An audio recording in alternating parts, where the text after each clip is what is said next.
Good afternoon, everyone, and a warm welcome to this webinar today. I welcome you all.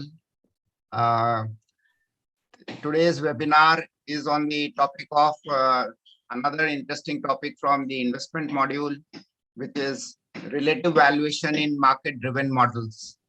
And we have with us today Vibha Jhol as an esteemed faculty. I will quickly run through Vibha's profile.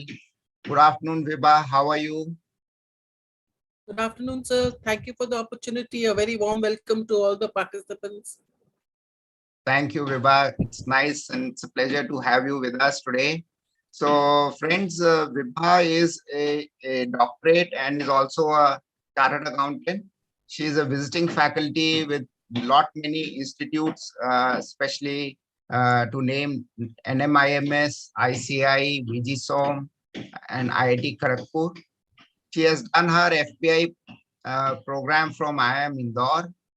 And Vibha is active in drafting modules for the CA Institute's Diploma in Business Finance and has worked with Deutsche Bank, Singapore, Taiwan, and in India with ITC Classic Finance and Pricewater Consultancy in her earlier years. She has also trained officers of ICICI Bank, HDFC Bank, ICICI Securities, etc. at NIIT IFTI.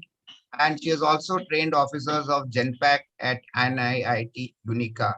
So a very impressive profile there, Vibha.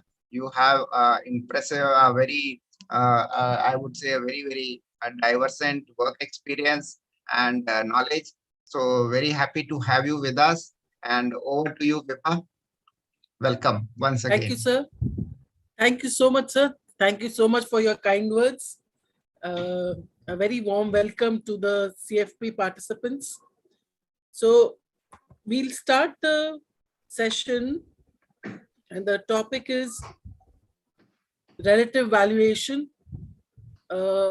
Before we begin the session, anybody has any idea? Anybody has participated in the stock markets, is active participant, whether equity or mutual fund? Do people invest? How do you invest? Do you do absolute valuation? Do you do relative valuation? What do you do? So since we are the CFP fraternity, I'd like to share with you that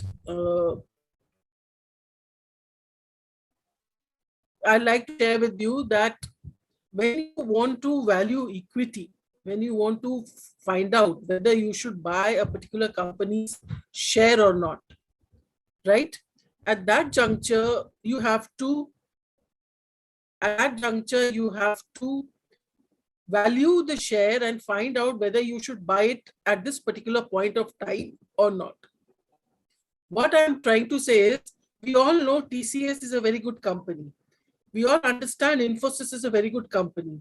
We all understand Reliance is a very good company. But should you buy TCS at these levels? Should you buy, or should you wait when TCS becomes a little less pricey? Should you buy Infosys at these levels at 1800, at TCS at 35,999? Or should you wait till the price comes down a bit?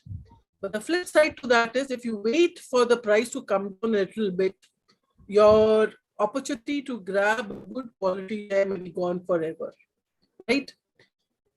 So comes in our handy companion, our handy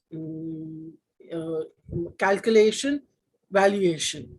There are two kinds of valuation which we can do for equity.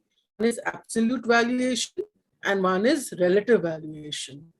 Absolute valuation means, see, when we invest in equity, what happens? We get dividend, whether interim dividend or final dividend, we get dividend, and our investment grows in value. Why do we invest in equity? Why not only in bank FDs? When we invest only in bank FDs, we get a fixed income. It's a fixed income instrument. When we invest in corporate bonds, we get a fixed income.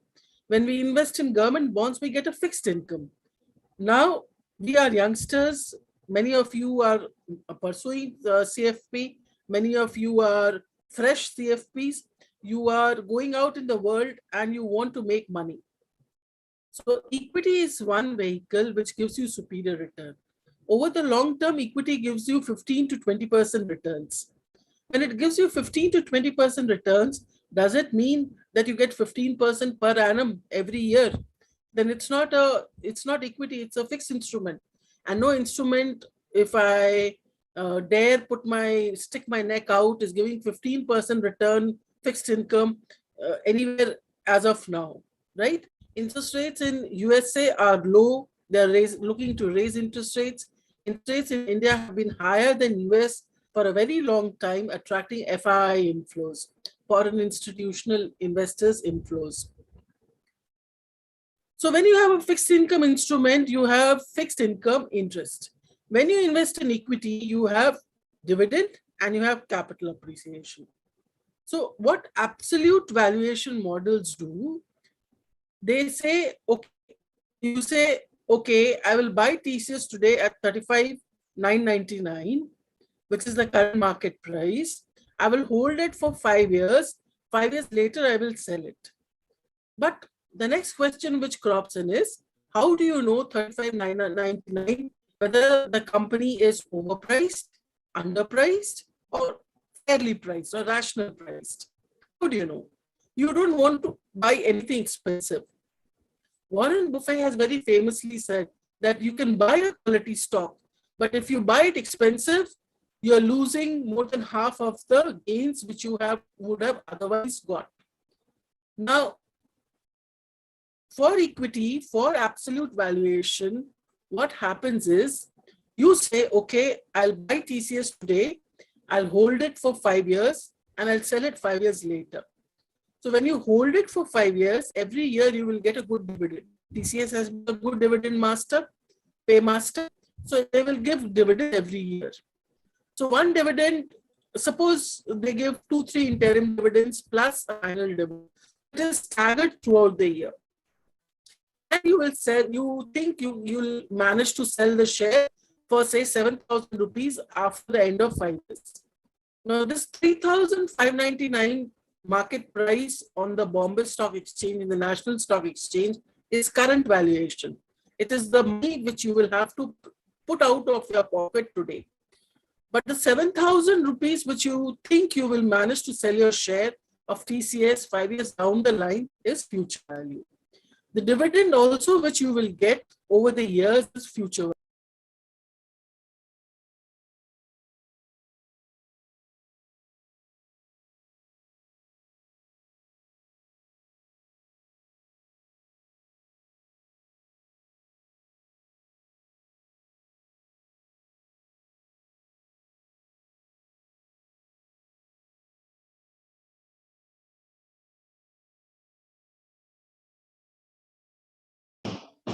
Vibha, you are on mute.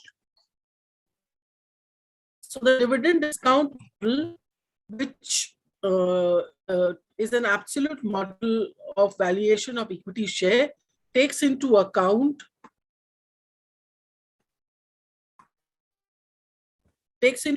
future values of dividend and share price.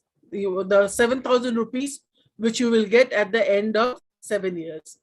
You discount it at an appropriate discount rate, and your mathematical calculation says the future value of dividend and the share price of 7,000 sale price at the end of 5 years, if you discount it to current valuation, it is going to give you a price of say 4,000 rupees. Okay. So what do? You take an appropriate discount rate and you say that 100 rupees dividend each year, 100 divided by 1 plus 100 divided by 1 plus r whole square plus 100 divided by 1 plus r whole cube plus 100 divided by 1 plus r to the power 4 plus 100 divided by 1 plus r to the power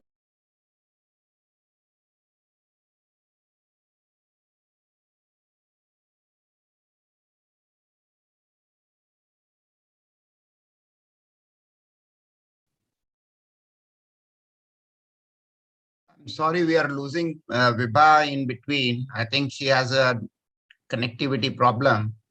And Vibha, we are losing you in between.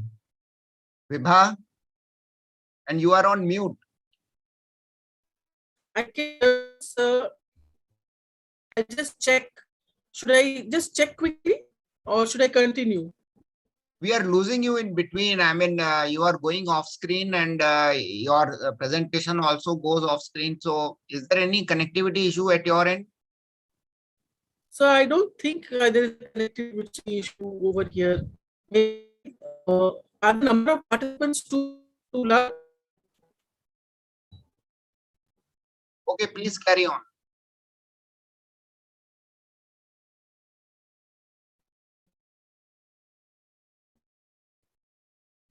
Please carry on, Vibha. Yeah, yes, sir. Yes, sir.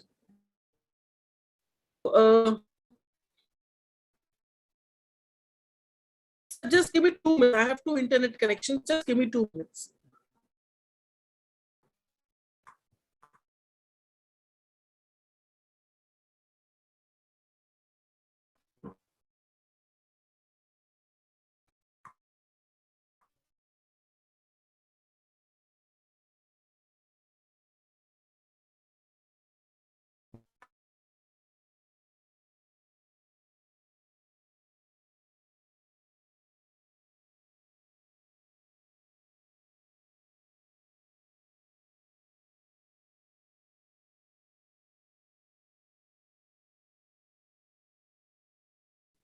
Please unmute yourself, Vibha.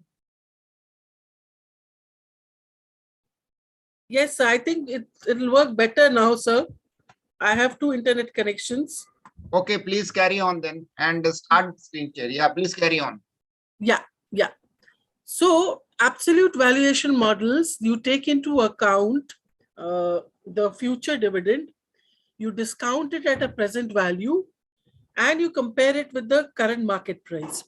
So if you have bought TCS at, if you want to buy TCS at 3,599 and you think you will get 100 rupees dividend every year for the next 5 years, and you will manage to sell the share for 7,000 rupees at the end of 5 years, 100 rupees is at the end of year 1, the second 100 rupees is at the end of year 2, the third 100 rupees is at the end of year 3, the fourth 100 rupees is at the end of year 4, the fifth 100 rupees is at the end of year 5, dividends for 5 years, plus 7,000 rupees at the end of 5th year, and you use an appropriate discount rate, which we will call R. So 100 rupees divided by 1 plus R, plus second 100 rupees divided by 1 plus R whole square, plus third 100 rupees divided by 1 plus R whole cube, plus fourth 100 rupees divided by 1 plus R to the power 4, plus fifth 100 rupees divided by 1 plus R to the power 5, plus 7,000 rupees divided by 1 plus R to the power 5. Now suppose this mathematical calculation comes to 4,000, right? So this is the current valuation of the, this is the current valuation of the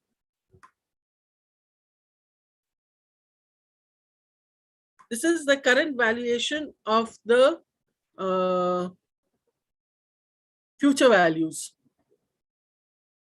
Your share is at 3,599, so it is undervalued. The mathematical calculation is higher. You should buy the share. Now, this is absolute valuation.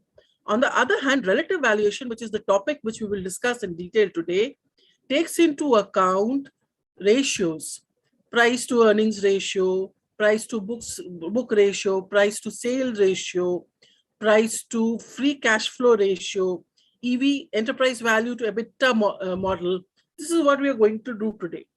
So very often you'll find that analysts say a high PE is a good PE to buy. Oh, it is too high. You should not buy at such a high price.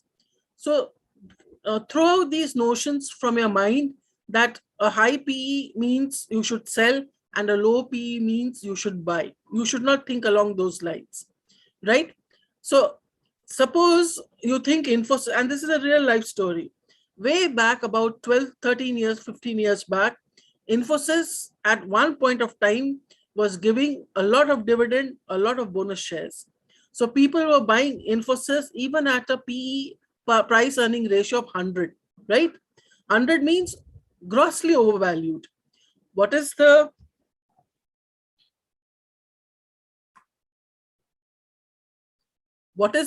formula of the price earning ratio?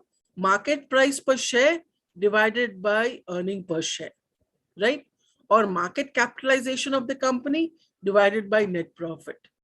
Now, if you look at the formula, if you look at the PE formula, current stock price is the current market price, and current EPS is the earnings per share, total net profit of the company divided by total number of shares of the company. So it is telling you how many times the market is rewarding you for the earning per share. Suppose earning per share is 5 rupees and market price is 50 rupees. 50 rupees divided by 5 rupees, 10 times. It means that this company is being highly rewarded by the market participants, investors. Their earning per share is 5 rupees, but they are getting 10 times more value in the form of market price. The market price is 50 rupees, right? Now, a general rule of the thumb is buy when the PE is low and sell when the PE is high. But suppose Reliance, for example. Suppose Reliance. So Reliance has recently, a year back, done a lot of tie-ups with Amazon, Jeff Bezos, other big players, marquee players who have invested in Reliance. Reliance is getting into fashion. Reliance is getting into supermarkets.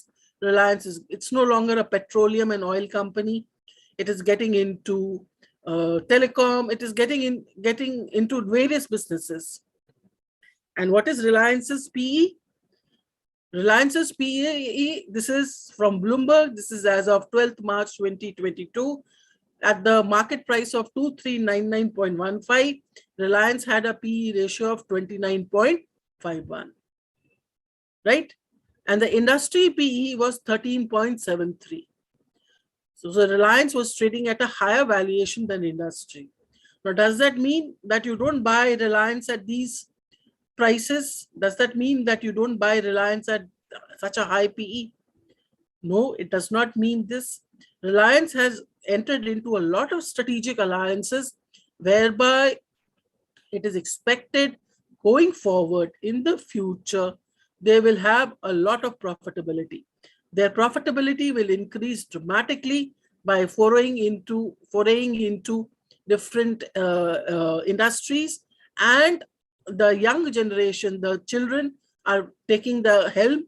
So they're expected to provide leadership, and it is going to become a new age company. So an investor may argue that industry PE of Reliance is 13.73, Reliance's PE is 29.51, but its future prospects are very bright. The high PE justifies the purchase. You cannot have a blanket rule that buy at low PE, sell at high PE. Let us look at another example. TCS, current market price, 12th March 2022, 3599.15. Industry PE, 35.91. TCS's PE, 35.36. More or less as per industry standard. Very minor difference. Now, what does this mean? Should you not buy TCS at these prices? TCS recently won a contract with the government whereby they'll be doing a lot of Government of India job where they are going to get revenues, steady revenues for the next 10 years. TCS is so sure of its performance that they announced a 18,000 crore buyback program. Let's look at Infosys. Infosys PE 35.67 and industry PE 35.91. It's generally been seen across the world that technology companies have a high PE. Both TCS and Infosys are market leaders, and they have PEs which are equal to the industry PE levels. So a value investor, a person who can take the risk, see, PE is one ratio by which you can base your decision whether to buy or sell. But is it the only metric? Is buy at high PE, sell at low PE? Suppose you are a youngster and you have disposable income, you can afford to take risk. So can you not think that Infosys and TCS have high PEs? Let me look at a smaller company like Mindtree, or let me look at a smaller company, not small as in absolute terms, comparatively compared to Infosys and TCS, say HCL Technologies, which has a good dividend yield, and buy HCL Technology, right? So these are subjective matters. You just can't look at one company's PE and make your decision. Again, let's look at HDFC Bank. Industry PE is 15.26. HDFC Bank's PE is 21.48. It is way higher than the industry PE. So should you not invest in HDFC Bank? You would be surprised to know that about a couple of years back, just before Corona struck, HDFC, it's an Indian bank, but the shareholdings, foreign institutional investors were holding nearly 70% of HDFC's share price, stocks, number of stocks, because it is seen as a quality, international quality bank. So its PE is higher than that of industry, right? If you want to keep your money safe, you can take a you can try to buy companies at a higher PE, but if you can afford to take risk, you can say, no, HDFC is way overpriced. I'll look at a smaller bank. Let's look at ICICI Bank. ICICI Bank has a PE of 21.14 and industry PE is 15.26. Both HDFC Bank and ICICI Bank have a PE of 21. These are competitors. These are best quality banks of the country at par with international standards. Even ICICI Bank had a foreign institutional investor holding of nearly 70%. The government of India had to change the FII holding rules to allow more foreign institutional investors to buy HDFC Bank and ICICI Bank. But look at SBI. SBI has a PE of 11.3. HDFC Bank 21, ICICI Bank 21, SBI 13, 11.3. And the industry PE is 8.5. So public sector banks are not seen as favorably by the investor community as the private banks. So this comes out very clearly from this picture. But SBI is SBI, one of the largest banks of the country, the largest bank of the country. So its PE is higher than the industry PE. Look at HUL. HUL has a PE of 55.76, nearly 56 times, whereas the industry PE is 50.45. And do you know the reason why technology companies have PE of 35 and FMCG stalwarts like HUL have 56? This is because whether the economy is in a boom or is in a boom time or a recession time, you will brush your teeth, you will eat your biscuits, you will have your tea, right? These are defensive stocks. Defensive stocks are favored to keep the portfolio stable. Many investors load heavily on defensive stocks in order to get good earnings and at the same time keep the portfolio stable. Look at Bajaj Finance, the clear leader in the finance sector. Its PE is 67.18, way higher, way higher than 23.91. This is because it has given good growth, it has given good dividend. Now, I'd like to draw your attention to HDFC Bank and HDFC. HDFC Bank PE 21.48. HDFC, which is the parent company, which is only into housing finance. HDFC Bank is into credit cards and consumer loans and home loans and all the banking functions. HDFC Bank has a PE of 21.48, while HDFC, which is only in housing loans, has a PE of 18.81. So if somebody asks you, what are the stalwarts of the stock markets, the Bombay Stock Exchange and the National Stock Exchange? You don't have to ask anyone. You don't have to depend on a newspaper. You don't have to go and read books. All you need to look at is the top Nifty 50 companies and their PE ratios and the industry PE, and the picture will become clear to you. Now, we set price earning ratio, PE ratio, is current stock price by current earning per share. There is this concept of trailing PE. Suppose today Putin declares a nuclear war, there's a third world war in the world. Putin presses the nuclear button and a nuclear war breaks out. In a war, everything comes to a standstill. There is confusion, there is recession, trade is not as normal. So you will, if that happens, God forbid, you will not be able to predict the future PEs. And the historical PEs will also not be of very good help because things will go downhill. Now, a trailing PE is used when it is difficult to predict the future. So you depend on the past performance to get an idea. So the last 4 quarters earning per share is averaged, and the trailing PE is market price per share divided by the average of the last 4 quarters earning per share. Now, suppose a third world war breaks out and Putin declares nuclear war. So can you just take last 4 quarters average and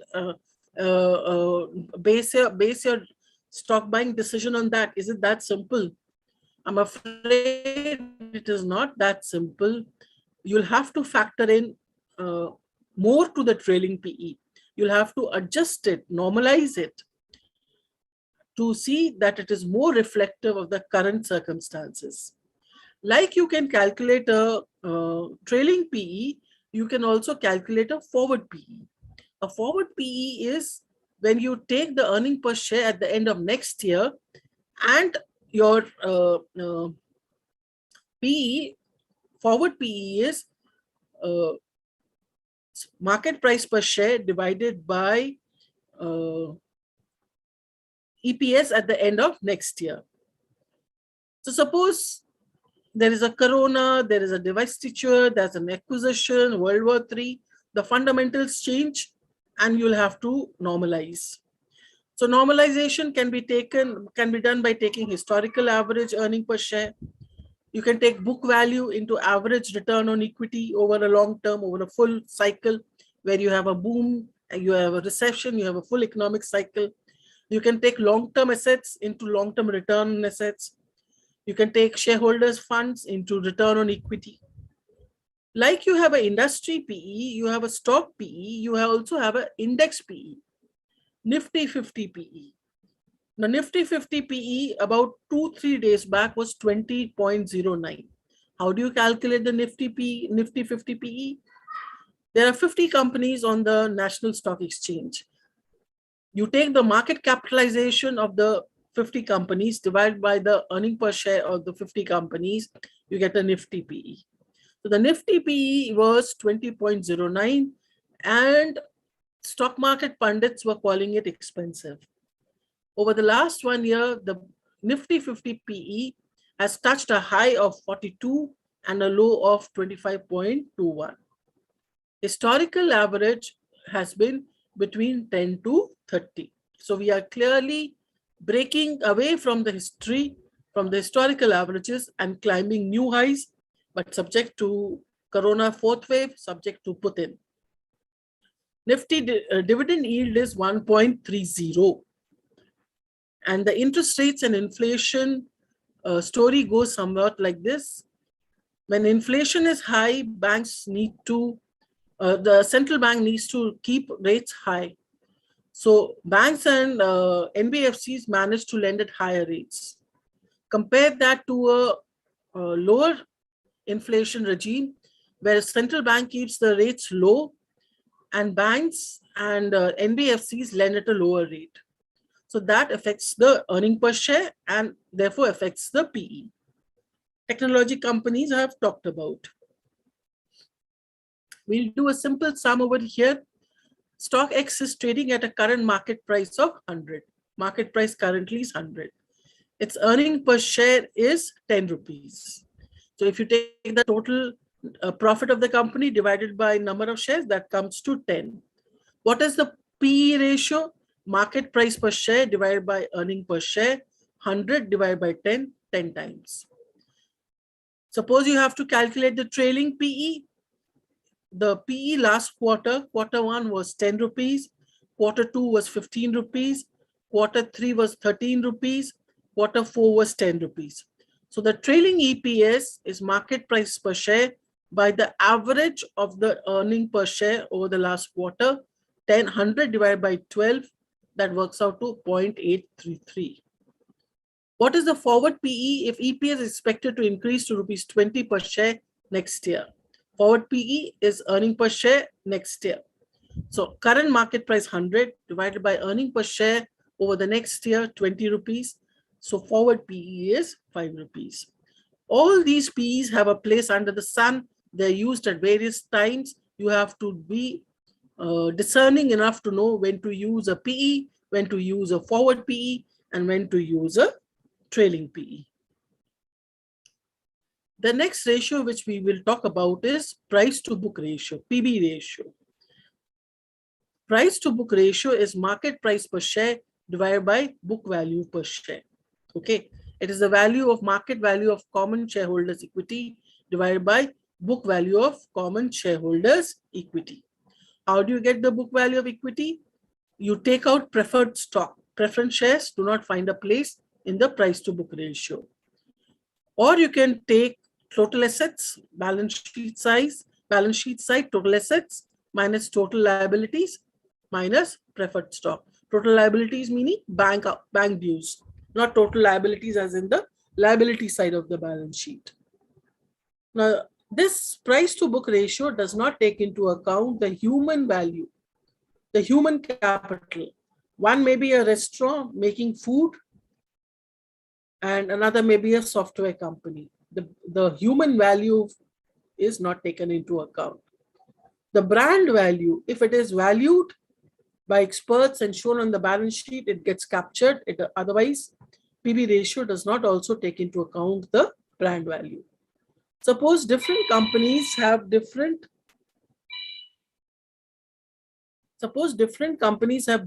research and development policies and different accounting policies. Then PB ratio becomes difficult to compare. Distressed companies, because the book value per share will get affected, loss will show in the denominator, book value per share. Distressed companies, PB ratio find a special mention.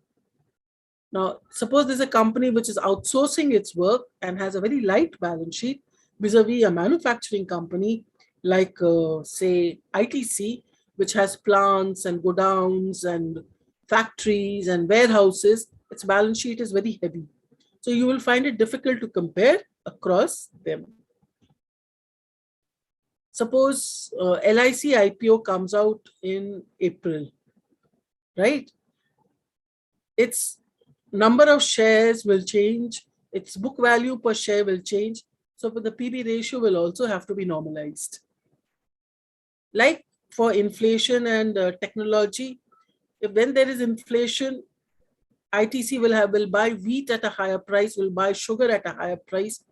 Its profits will get compressed. Its book value per share will get compressed. So PB ratio will change. Similarly, if there's a new technology which makes making biscuits at half the price than the normal price, if that new technology comes in, ITC's profits will double or will go up significantly, and its price to book ratio will change. So all these factors you have to keep into account while comparing PB ratios. So let's do a small sum. A company stock is trading at rupees 500 per share. Market price per share 500. Its book value per share is 20 rupees. What is the company's PB ratio? So as I said, I have the formula. PB ratio is market price per share divided by book value per share. In our sum, what is the market value per share? 500. What is the book value per share? 20 rupees. 500 divided by 20, 25. So we'll come back to the balance sum after I cover the ratios. So here I have the PB ratios of the top 10 companies of our Nifty 50. Reliance has a PB ratio of 2.19, which means that the market is rewarding the book value per share 2.19 times. Whatever is the book value per share, the market price per share is 2.19 times more. TCS has a book value of 13.73. So TCS, the market is rewarding very highly. One of the reasons may be that Reliance is just entering into a growth phase, the next growth phase, by tying up with so many blue chip investors across the world and foraying into new industries. So the benefits of that have yet to flow in. The upward cycle has begun, but the full cycle benefit has not yet come in. One of the reasons, right? HDFC Bank, 3.69 price to book ratio. The market is rewarding nearly 4 times the book value per share. ICICI Bank we didn't get, SBI 1.52, and Bajaj Finance 10.26. Like you have the price to earning ratio, the price to book ratio, you have the price to sales ratio. Market price per share divided by sales per share, or total market capitalization of the company divided by total sales for the year. Now, this is less prone to miscalculation compared to book value and earning per share. So it gives a fair idea. Sales are always positive, while net profit may be negative. So it gives you a comparison before financial leverage, before bank loans, etc., come into the picture. It is better for mature and loss-making companies or cyclical companies. And it does not account for operating efficiencies or inefficiencies. What do I mean over here? What I mean is, because a company maybe have more operating efficiency than another, its operating margin will be higher. But because this is price to sales ratio, it captures the story just before the operating margin. It is the top line. It does not depend on interest rates. So here we have a very interesting story. I captured the market cap of the companies over here. Reliance has a market cap of 16.22 lakh crore, while TCS has a market cap of 13.31 lakh crore. Okay. Now, market cap of Reliance is nearly 4 lakh crore more, or 3.5 lakh crore more. But look at the ratio market cap to sales. Market cap of Reliance is, market cap to sales of Reliance is 2.53, whereas that of TCS is 7.20. TCS is very clearly earning in dollars, and the market is rewarding for its outsourcing capabilities. Similarly, HDFC Bank has a market cap of 7.7 lakh crores, and ICICI Bank has a market cap of 4.71 lakh crores. HDFC Bank is almost double, a little less than double.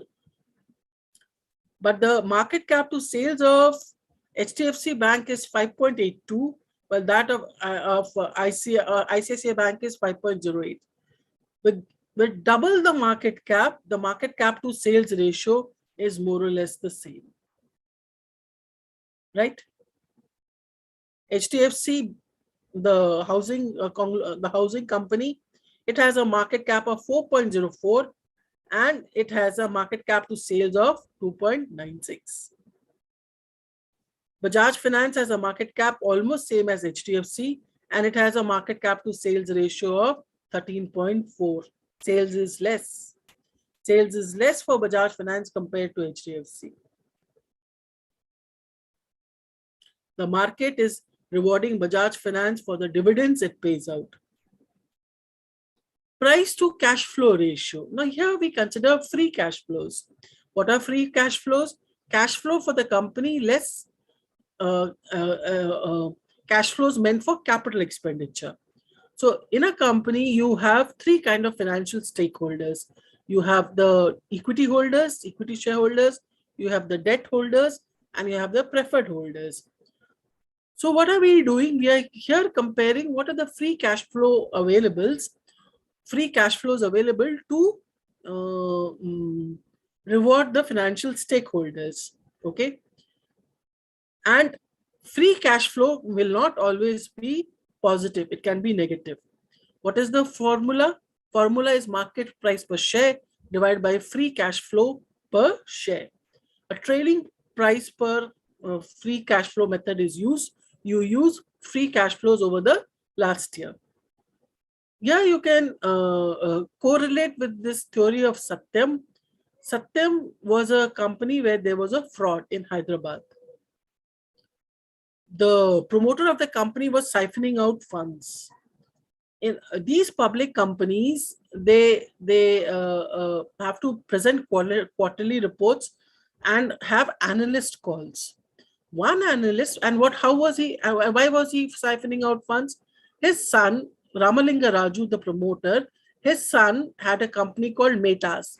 Metas is Satyam spelled backwards. So he was Ramalinga Raju was taking out money from Satyam and putting it into Metas. They were buying land and they're building huge townships. But they got stuck.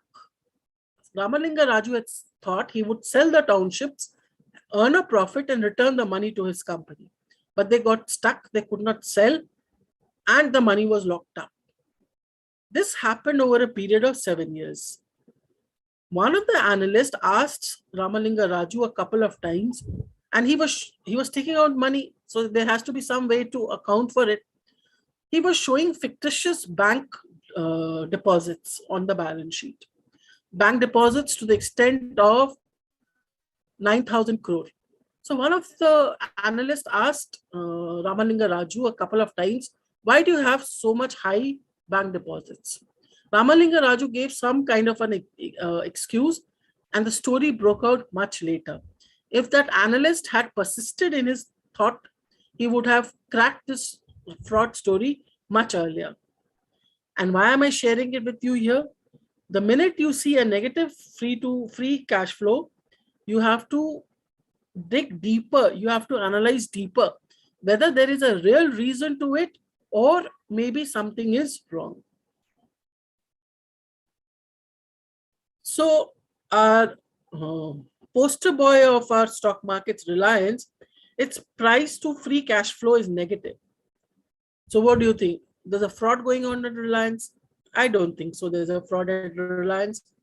They have borrowed money and invested in different companies across different sectors. Remember, this is not cash flow. This is free cash flow. Cash flow, operating cash flow minus capex. So they have invested heavily into capex by borrowing. That is why you see a negative number. Okay. Similarly for HDFC Bank, 55.10 negative. Their asset liability mismatch, their treasury management is heavily skewed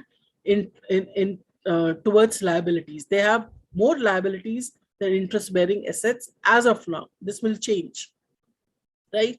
TCS has a price to free cash flow earnings of 43.40. Now let us go back to the sum. So this company, which has a market price of 500 rupees per share, has a sales turnover of 10 lakhs and has 1 lakh shares outstanding. Its free cash flow is 5 lakhs. Calculate the price to sales ratio and the price to free cash flow ratios. Free cash flow per share, free cash flow is 5 lakh divided by number of shares in the company, 1 lakh, 5. So the free cash flow per share is 5. Sales per share, sales 10 lakhs divided by 1 lakh shares, 10. Turnover by number of shares. So the price to sales ratio is price 500 rupees divided by sales per share 10, which is the market price divided by sales per share. So the price to sales ratio is 50. The price to free cash flow is 500 rupees market price per share divided by free cash flow per share, that is 100.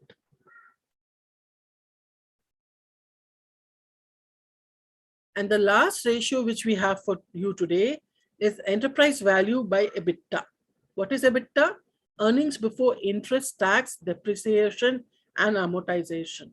So it is the earnings of the company before they pay interest on the loans they've taken, before they pay tax, before they account for depreciation, before they account for amortization.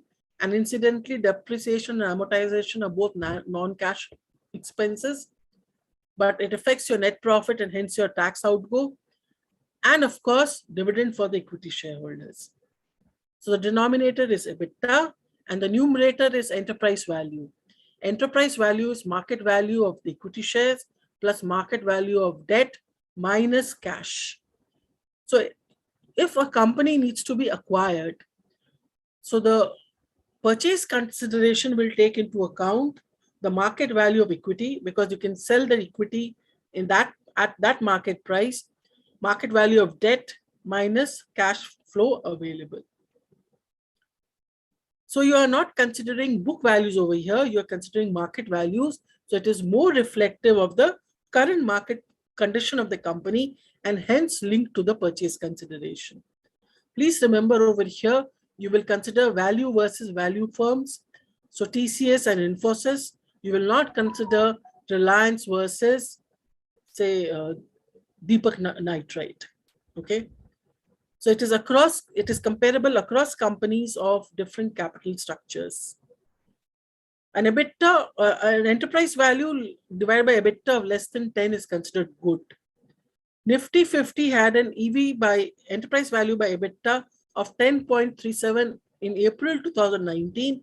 And analyst, financial pundits said that the Nifty 50 was the most priced stock market across the world. Most expensive stock market across the world. Historical averages have been around 10. It takes care of financial leverage. It takes care of distribution payable to the equity shareholders. It takes care of depreciation and amortization differences. And EBITDA is positive always, even when earning per share is negative. So Reliance has an enterprise value by EBITDA of 15.79. So the enterprise value, if Reliance was sold today, it would get 15 times its EBITDA. Enterprise value is 15.79 divided by 15.7 times EBITDA. TCS is 23.74, HDFC is 20.44, so on and so forth. With this, I come to an end. I would like to invite questions now. What doubts, what clarifications, what questions you have? Thank you so much. Thank you so much, Vibha, for that presentation. I'm yet to get some questions on the chat for you, but till such time, I just wanted a quick recheck from your side.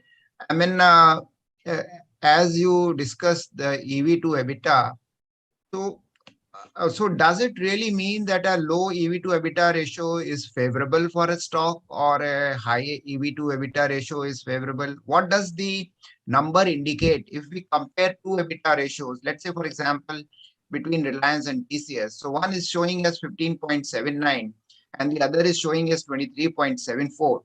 So can we draw any conclusion out of this number? Is you mean to say by this ratio, the Reliance share is better or TCS is better? Can you please elaborate on that? So, sure, sir. See, normally an EV to EBITDA of less than 10 is considered good. Okay. Anything more than that, the market value per share is expensive. It is on the higher side. The numerator is enterprise value. Enterprise value is market value of equity share plus market value of debt minus cash available. Okay. So if the market value of equity is higher, it means that the stock market is rewarding the company 15.7 times more than its EBITDA. If the EBITDA is 1, the market price of equity plus debt minus cash is 15.79. Okay. Now, this per se alone will not suffice. you'll have to look at other ratios to see that is it that the loan, for example, TCS has 23.74 EBITDA, but TCS is a cash rich company, does not have loan. And the market price of Reliance is 2399, and the market price of TCS is 3599, 1500 rupees more. So clearly the market is rewarding TCS more than it is rewarding Reliance when you look at EBITDA alone. Okay. If you compare TCS and Infosys has a market price of 1822. EV, enterprise value to EBITDA of TCS is 23.74, and enterprise value to EBITDA of ICICI is 19.8, of Infosys is 22.83. Both TCS and Infosys are cash rich companies. They have cash available for acquisition of smaller companies. Infosys has a higher cash chest available with it. It has higher cash available. TCS 3599, Infosys 1899. Even then, EBITDA of Infosys is lower, so that enterprise value by EBITDA for both becomes the same. So earning before interest, tax, and depreciation, amortization for TCS is lower and is higher, and Infosys is lower. Okay, I got your point. And another query which we have received from one of the students here is that, so should these ratios, I mean, these various ratios which you just now indicated, should they be compared with the industry numbers to get a more meaningful conclusion? Yeah, like if you see for price to earning ratio, I had given the industry averages also. But industry averages are not available very easily for all ratios. This data is from Bloomberg, and Bloomberg does not have industry averages for EV by enterprise value by EBITDA, for example. So that somebody will have to sit and calculate. It is always better to compare it to industry and benchmark values, Nifty values, to get a fair idea whether it's high, overpriced, underpriced, vis-a-vis Nifty 50, vis-a-vis industry average. But the problem happens is the data will always not be available. You'll have to sit and calculate.